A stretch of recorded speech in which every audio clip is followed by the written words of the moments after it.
Cabinet का decision है उसको पढ़िए।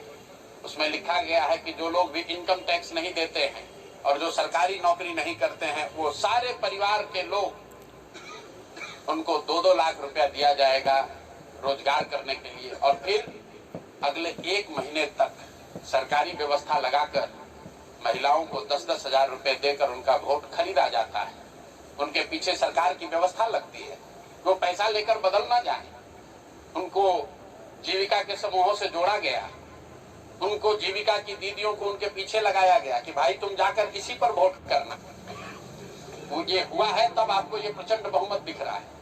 कल गांधी मैदान में लोग शपथ ले रहे हैं, शुचिता की शपथ ले रहे हैं।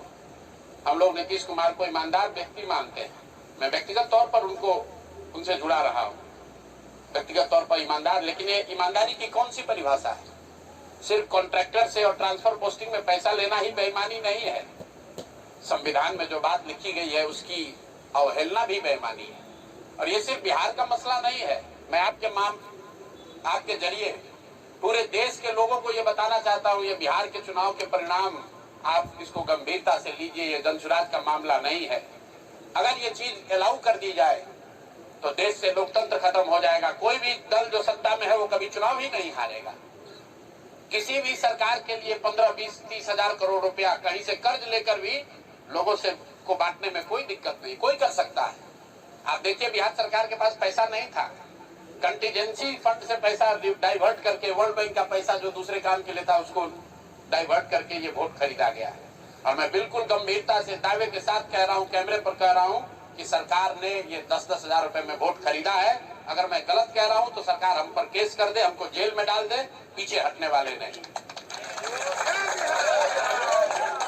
गांधी जी ने जब अहिंसा की परिभाषा लिखी है तो उसमें लिखा है कि अन्याय का प्रतिकार होना चाहिए। हमारा कोई द्वेष नहीं, हमारा कोई झगड़ा नहीं, हमारी कोई लड़ाई नहीं, लेकिन ये अन्याय है। ये अन्याय जनसुराज के लिए नहीं है, राजनीतिक दलों के साथ नहीं है, कैंडिडेट के साथ नहीं है जो जीते और हारे। ये अन्याय उन गरीब लोगों के साथ है जिनको आपने 10 हजार रुपया का लालच देकर उनका वोट खरीद लिया, उनके बच्चों के पढ़ाई का हक छीन लिया, उनके बच्चों के रोजगार के सपने को छीन लिया। ये अन्याय है और उस अन्याय के सामने हम लोग झुकने वाले नहीं है, जनसुराज झुकने वाला नहीं है। इसीलिए एक दिन का आकर यहाँ मौन उपवास किया है ताकि उसी धरती से, उसी गांधी की सोच से प्रेरणा ले सके और पूरी ताकत से, ईमानदारी और शुद्धता से इस लड़ाई को लड़ सके।